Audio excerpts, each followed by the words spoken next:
Welcome back to the Becoming Mama podcast. It is Sam here, and in today's episode, Emmy and I are diving into a topic that I have been researching over the past few months and I have not been able to get out of my head, and that is the flawless performance of motherhood, which is a theory that is exactly as it sounds, that most women feel a pressure to uphold a projection of perfection, and that we feel we need to uphold certain things in order to be a good mom, or at least be the mom that we want to be portrayed as. And it is a very fascinating topic. It can be a little uncomfortable at times. I mean, kind of akin it to being on an episode of The Truman Show or having the veil lifted.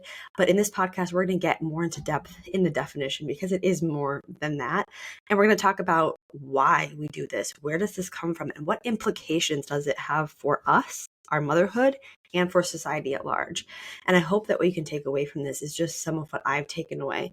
And that's the empowerment to be myself. And it's helped me to realize that some of the things maybe I've been measuring myself against, the people who I've been measuring myself against, the comparisons on social media or just in real life, may not be fair, to say the least. So I think this conversation was absolutely wonderful.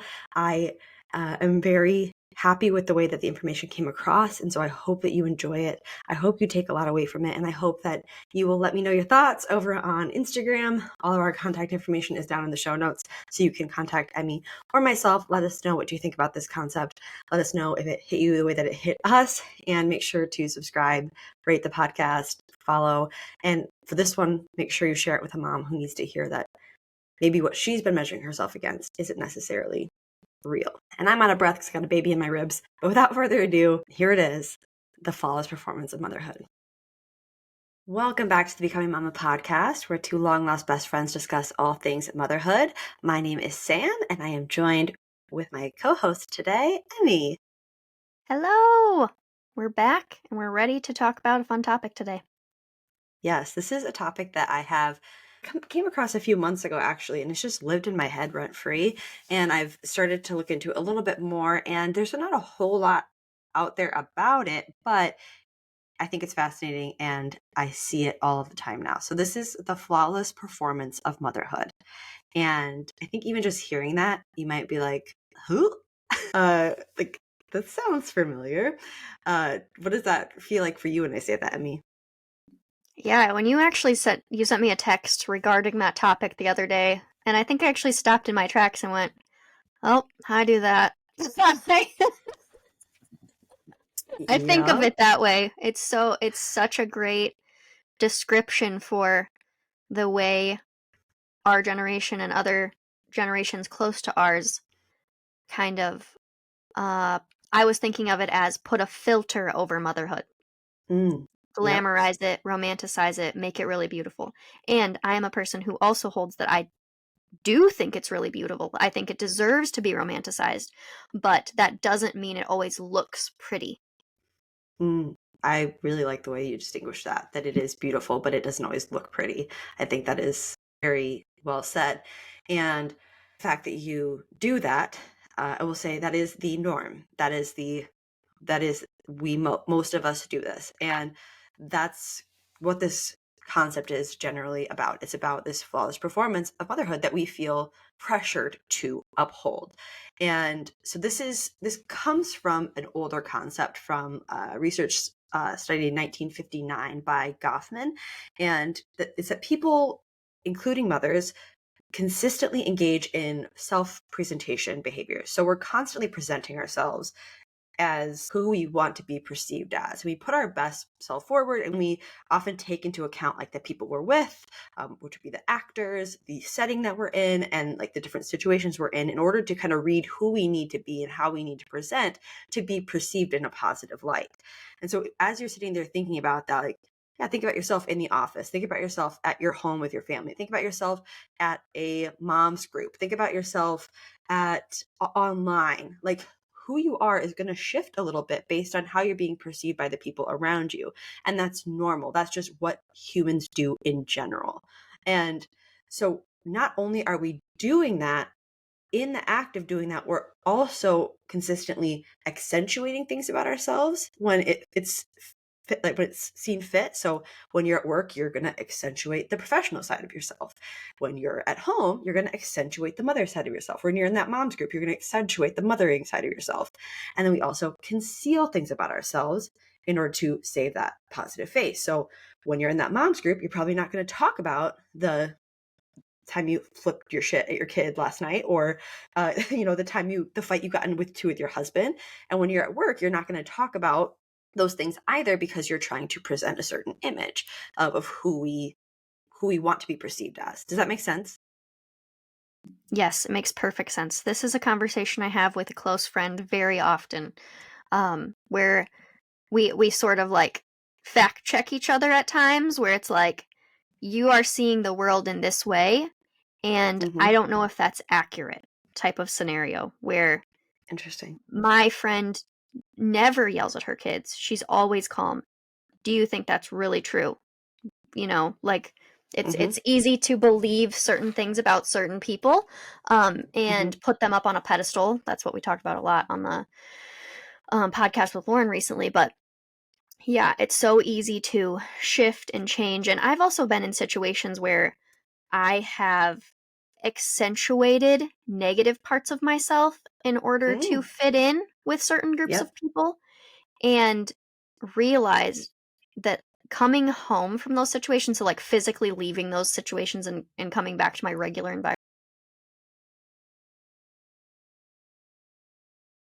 myself, and realizing like I couldn't even be part of that anymore. Like I had to step away from that in order to stay true to who I actually am. So it's really, I think it's incredibly easy to get swept up in these types of situations. And also, I wish more people understood the psychology of groups and how our behavior shifts and change based on groups that we're in. Even as simple as the people who are driving around you, your behavior in your own vehicle will change.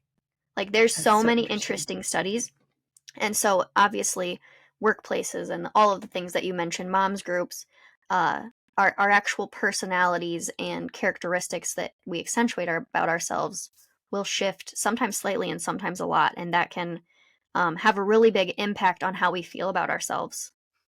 Yeah, absolutely. And something that's interesting too, that I might get into later, I don't remember, but with our generation and having social media at play here, sometimes we do this switching of our personality so much that it can be hard to know who we truly are when we don't recognize we're doing it, when we don't recognize that we are putting on a certain face for work and home and school. And it can be really exhausting to feel like you need to be all of those things all at once, when you don't understand that, like, yes, these are the roles that I play. It's not who I am. It's not my identity. And I would say majority of people, their identity is in the roles that they play. When if we want to do a podcast on identity, identity is super complex, but your identity is not just the roles that you play. Your identity is a whole host of things. And one of those things is this: it is that social identity that we create over time based on what we see as who we're supposed to be and the feedback we're getting from the people around us. So when we show up in a situation as who we are, and that's not accepted by the people around us, then that tells us, okay, that aspect of my personality or who I feel I am is not acceptable here, and I need to conceal that. I need to change that. When we show up with something and it is accepted, we say, oh, this is okay. This is who I'm supposed to be. And then that over time does shift who we become in those certain settings. And that's just one part of identity formation. And you can think about that too when you look back on your life, of the things you've learned about who you're supposed to be and how you're supposed to act by how you were perceived in certain settings. And I even think about this in the context of certain friend groups. Like there are some things that I will talk to you about, Emmy, that I wouldn't bring up with other people, because I know I would get a look of like, okay, why are you sharing that here? Or I don't know what she's talking about. But because that's not a piece of me that is accepted in that situation. Knowing myself and having a strong identity in some aspects, I know that doesn't change who I am at my core. That just means I need to not talk about that in that certain aspect. But or in that certain setting, but it can become something where, oh, this is not acceptable about me. And what Goffman called this was face. It was like this face theory of its positive social value we get by acting a certain way, dressing a certain way, or being a certain way. So if I act, look, and present myself in this way, in this setting, I'm going to get positive social feedback. So then that tells me the face I need to put on in this setting. And that's where the term saving face comes from, right? So it's like you need to put on this show to save face, to maintain the projection that you have created. Does that make sense? Yeah, definitely. Yes. I think it makes perfect sense. It's I super thought that was so interesting fascinating. because I think Yeah.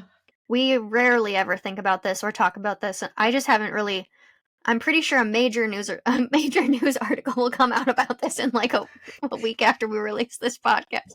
That's what always happens. That is, it's what always happens. But yeah, I never thought about that before. And then when I heard about face theory and like saving face, I was like, oh, that's what saving face means. And it makes sense, especially when we think about the context in which we use that phrase.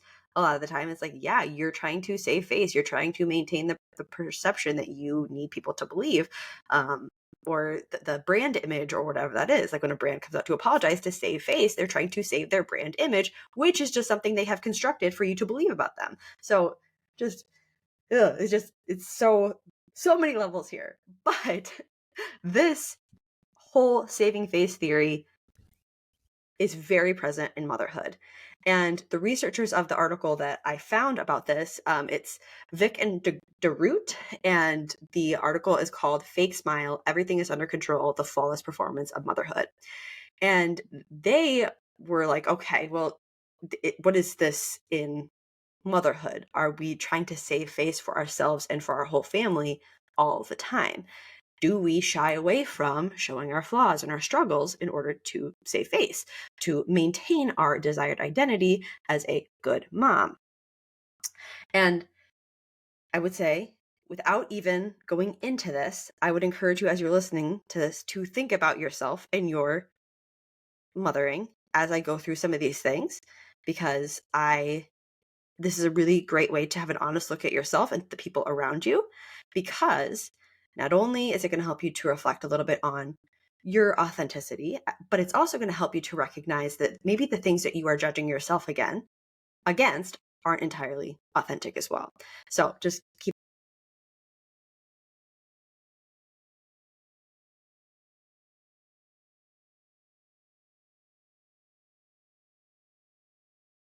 what a good mother is.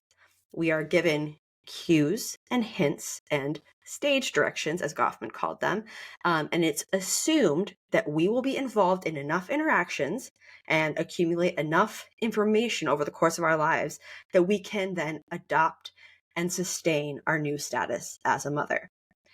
And that statement right there hit me like a ton of bricks. Visceral response on my end. Just the full body chills. Yes.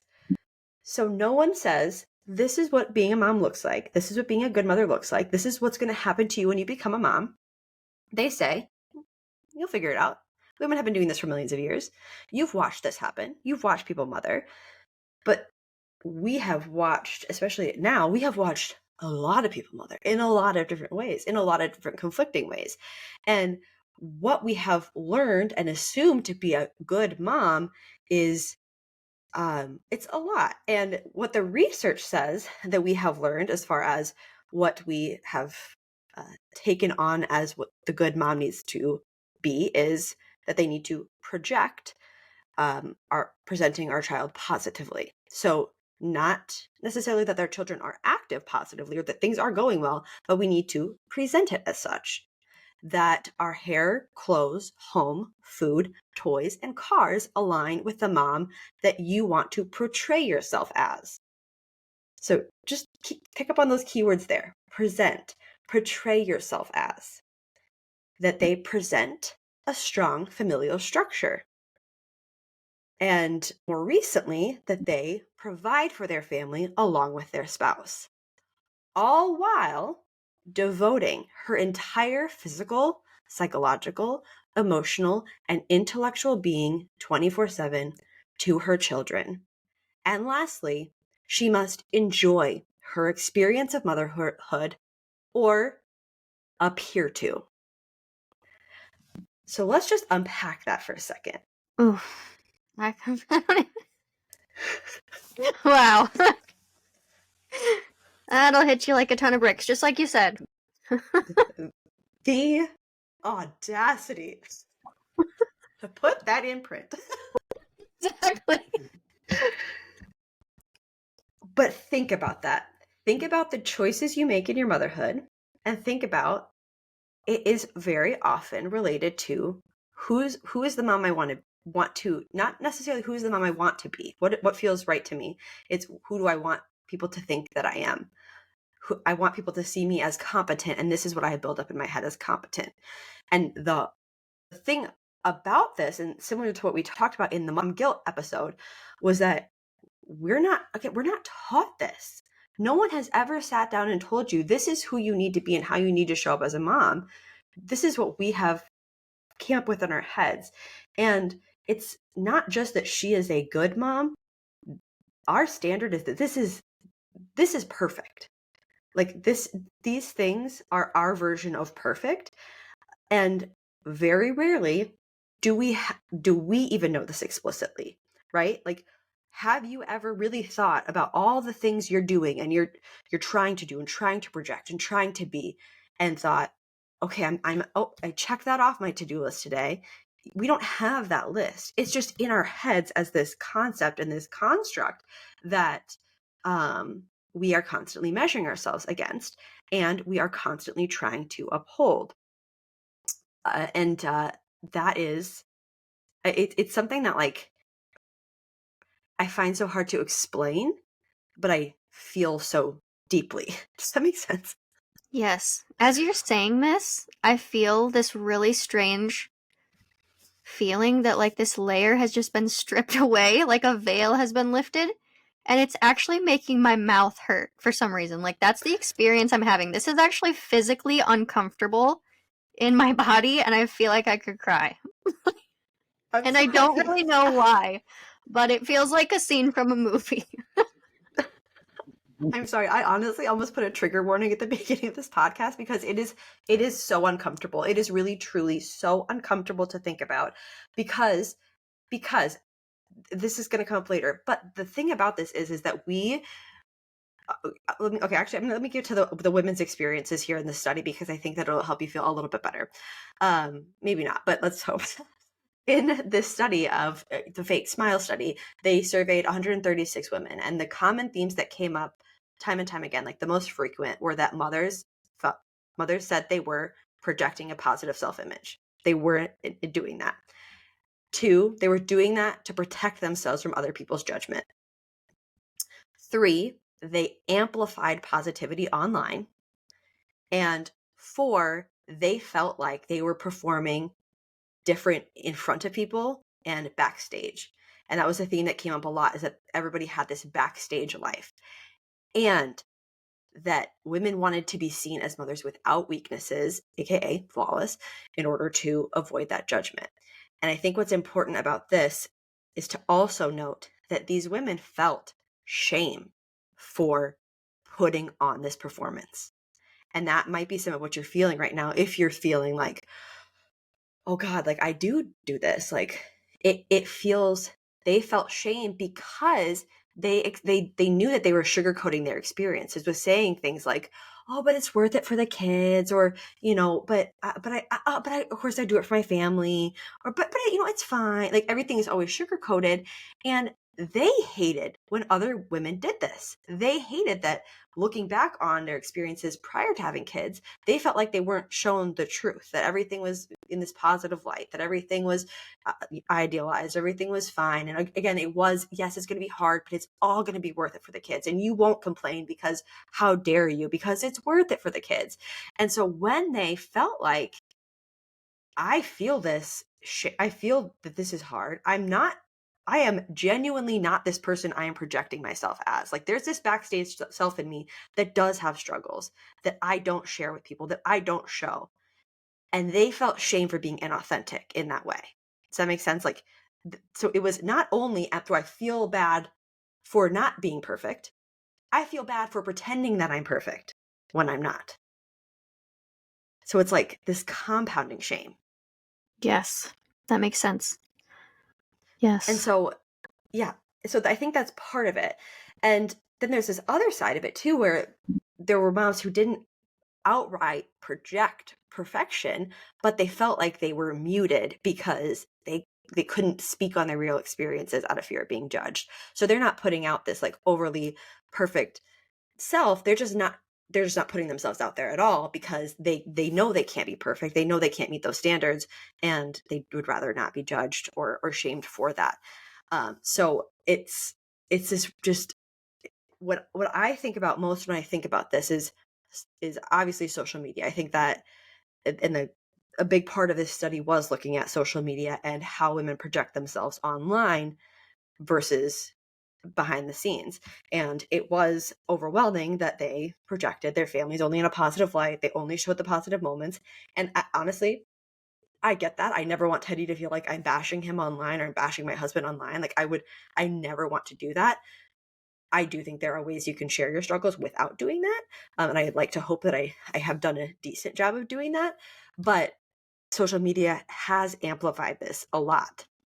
And something I want to really highlight for you guys listening right now, if you don't know this, most social media personalities have three, let's say five main goals: entertain, educate, and then the personality ones of they want to inspire you, they want to aspire, they want you to aspire to be them, or they want to be relatable to you. And so I want you to think about the mommy accounts you follow right now. I could name a couple like right off the bat, like who like big time adulting, who is ranty, talks about mostly the negative parts of motherhood, but she's relatable. Like she's the person you like, yeah, like I don't know what her motherhood looks like, and I don't even care because I'm not trying to be her. I just know that like she has the same struggles as I do. She's Then funny. you have like she's funny. Exactly. Then you have like your aspirational moms who are going to be like your homesteaders, if that's something you aspire to, or like your Pinterest moms, or just like your general like influencers who want you to buy the things that they're sharing, and they want you to aspire to be, they hope you aspire to be them. And so you'll buy the things that would make you be like them. And so think about those people. That's what they're trying to project to you. They're My not most trying to show recent you of that. this is I'm calling it sourdough princess. I just want to be Yep. sourdough princess. And that's not a real person. That's a whole group of women who fold their bread every day. And who want you to want to be a sourdough princess. And I bought It's starter. So I'm okay. on my way. I eat sourdough bread every single morning, so if you make it, I will eat it, and I will I'm not encourage sure you the when whole my way. PR is coming. in the mail. I'm good for the sourdough community right now. Honestly, like sourdough starter businesses are going to be thriving. But yeah, they want you to aspire to be them. So like when they're projecting an image online, they're not trying to be relatable. They're not trying to show you their struggles. They're trying to look perfect so that you think, if I'm going to be perfect, I need these things. And then you have your inspirational ones who, um, I don't know. I think Emily Vondi kind of teeters between inspirational and relatable, where she like makes you feel uplifted and encouraged, but she also shows you like the relatable side of things. Other inspirational ones would be like just your mom. Like for me, it's a lot of like matrescence accounts, things that are like, you can do this, you can get through this, like we got this. And they're not they're not trying to project anything other than probably the strength in that they've overcome these things. And if they did, you can too, which again, still is this projection of like, I have overcome all my struggles. And And so, can lead into like the topic of toxic optimism at times where you're like, yes, if these people really can overcome their struggles, then why can't I? And in real life there are times when you can't overcome a certain struggle, or a certain struggle isn't meant to be overcome. So yeah, it can all absolutely. tie in. Yeah, absolutely. And this is so layered. And I'm going to put up graphic on my Welcome Mama page that you guys can go check out. I'll link below, of what I have called the Flawless Performance of Motherhood cycle. And this is not from the research, but this is something that I just see in my head as how this plays out. Is you have a mom who is struggling. So you're the mom, you're struggling. You're afraid of being shamed for that struggle. So you put on the fake smile. You put on that flawless performance of motherhood. You project that. You project your flawless performance of motherhood. You have another mother who sees you and feels shame for not being as perfect as you are. So they put on the facade of the flawless performance of motherhood, and it continues because none of us are showing up in an authentic way. And so it becomes this perpetuative cycle of just, we're all in this facade constantly. And what the researchers asked at the end was really like, okay, well then, what are we going to do about this? Like, can we start talking about things more openly? Which I think we have. I really think we have. And I think this article came out in 2019. And I think after COVID, and we all had these very similar experiences and we were all struggling, I think we have gotten a lot more open about, this isn't easy and this is hard. And you can still do this and you can still love your family and say this is hard. And I think that is the wave of change that we need. But I think it's also seeing in ourselves where we might feel that discomfort when we need to sit with that and still show up as our authentic self. So when you're in that friend group and someone says, and or you're at that mom's group and everybody's talking about, this wonderful thing, and you say, yeah, I didn't like that. That was not something I enjoyed. Like, maybe it's breastfeeding, for just a really basic example. Someone says, oh, breastfeeding was so magical to me. And you're like, I wish I'd liked it. I didn't. And then you've just given permission to that woman across the room who's feeling like shit because she didn't like breastfeeding or couldn't breastfeed, permission to say, hey, me either. And I still love my baby and that's okay. But when we can continue to lift that veil a little bit and continue to say, this can be hard and you can still love your baby. You can lose your mind and still try to get better and be better. The more we're going to take away this pressure, because right now where the statistics sit is that 60% of mothers feel the pressure to be perfect. That's a really high number. It's a really high number. And the even sadder part about that is that most of those women do not believe that perfection exists. So we don't believe we can even do it, but we still expect ourselves to, which is so messed up. and 40% of those women fear being judged for not being perfect. So it really is we're not there yet. We're not to a point where we're not striving for this level of perfection, and we're not putting on this facade of perfection in order to appear that we have reached that goal. So I would love your thoughts on how we do move past this, or how we do show up authentically when it feels hard, because that's the thing, is that being ourselves and knowing ourselves and owning our experiences is uncomfortable and it takes time and effort. So what would be your thoughts on that? First, I just want to point out a parallel that I'm thinking about, which is in the workplace, in the professional world, we have a glass ceiling for women. And out in the real world, we have a ceiling we can't even see. There's clouds. We're like, I think it's up there. The perfectionism. I'm gonna get there, don't worry. God, it's so sad. I think that's really fascinating to think about, that in some places we're like, you're only gonna get this far. And then the other places it's like, we want you to be as far as you can go. Yeah, but the thing about the glass ceiling is also that it's glass, and so it's like, oh no, here's the carrot. Like you can still reach that level of perfection. Yeah. But here's you could still reach that level of, career success that we tell you can, but you actually can't. It's and you add motherhood into that whole career. Yeah, it's a whole nother whole other thing. But yeah. Another thought I'm having is, it's so interesting. The example you presented, I was in a group once where one mom, so it was like a home birthing group. It was not super diverse group of women. And one mom had the courage to say, we're formula feeding and you could feel the whole energy shift in the room in not a good Mm-hmm. way. You know, like Mm-hmm. everybody was just like, "Oh, like let's change the topic right away." And so to be that person and to speak your truth can be so uncomfortable Yeah. and and so impossible in so many situations. So it's just this is really hard. Like I feel like we're exposing an episode of the Truman Show right now where it's like, "Oh, Mm-hmm. I didn't realize we were all watching each other Yep. do these And performances, yep. you know, from this Mm-hmm. glass bubble that we're all underneath."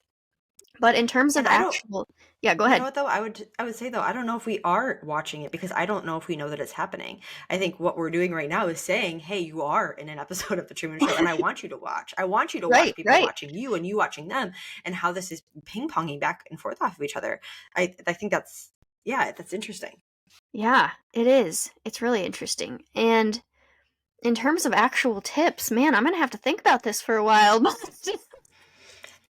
I don't know. I feel like on this podcast, I feel like we do a good job of presenting some of the positive and some of the bad, and I'm Mm-hmm. proud of us for that.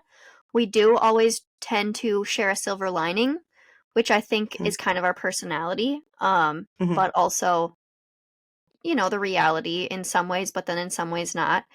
And then I really truly need to reflect on and think about how when we're actually struggling, for myself, I just make a joke out of it. Like that's how I've Mm-hmm. learned to share those things and be honest and Mm-hmm. try to be authentic, um, Mm-hmm. without, you know, you know, creating this facade that I'm not going to impact someone else's mood or shift someone's day because of the problems that Mm. I have, type of thing. Right. Yeah. Uh, but man, I don't know because humor is not always the answer. Some things are really too serious for Yeah. that. So I You don't know, I know. will say, I don't I know. think I think one thing too is like recognizing that I said, I say struggles and I say shortcomings because that's often not seen as perfect. But I would also encourage you to think of those things as not a negative. Like it doesn't need to be a negative to say that you don't do something that someone else does in parenting, that you choose a different path than they do. You're not doing the thing that seemed as perfect in certain circles. That doesn't need to be negative that you chose different for your family. So I think framing it in that way is one thing I would encourage you to think about. I would say getting really clear on your values and who you want to be as a mom so that you're not lost in this is the who I feel I need to be as a mom, or this is what the people around me or the who I feel I need to portray myself as. This is what she would do.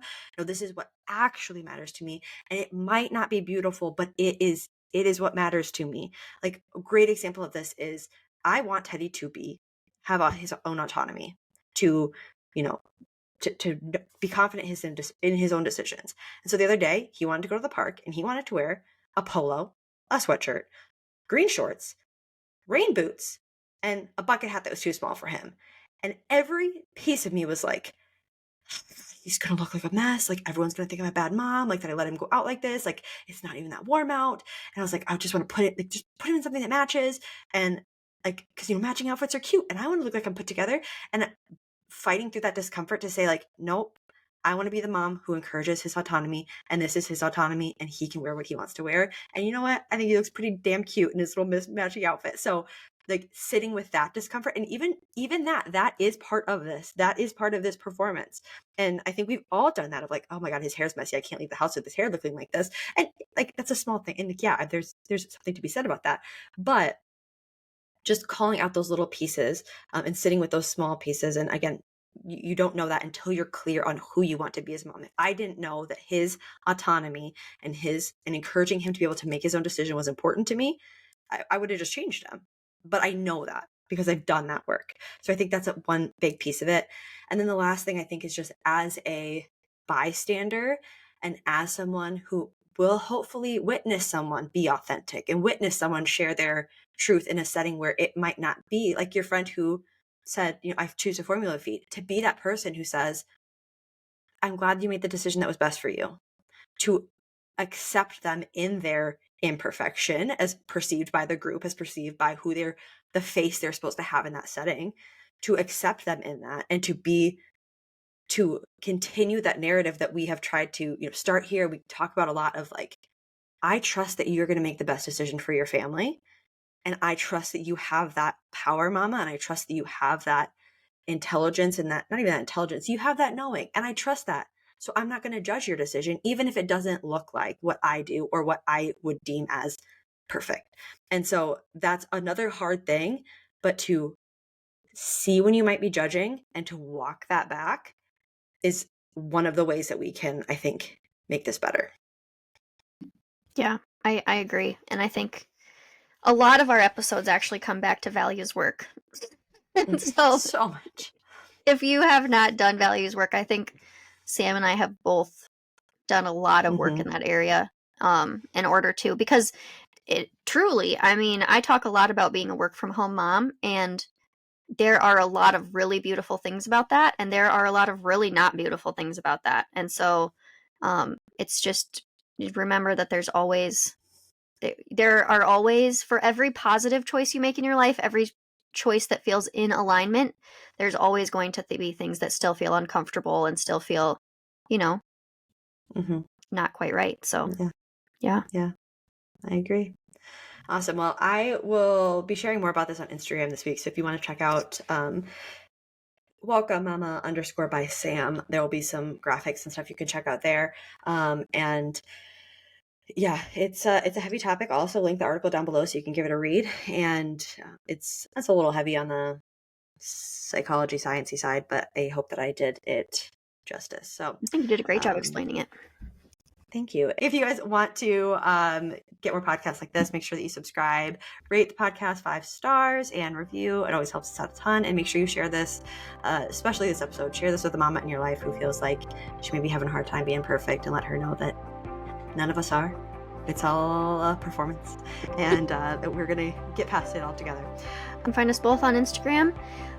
There's information about where the links are all in the show notes, so go check it out if you would like to connect with us. Feel free to follow along. We both share our journeys. I'm also on TikTok, so you can go check me out over there as well, especially if you're interested in the work from home mom stuff. And yeah, thanks for listening today. Bye.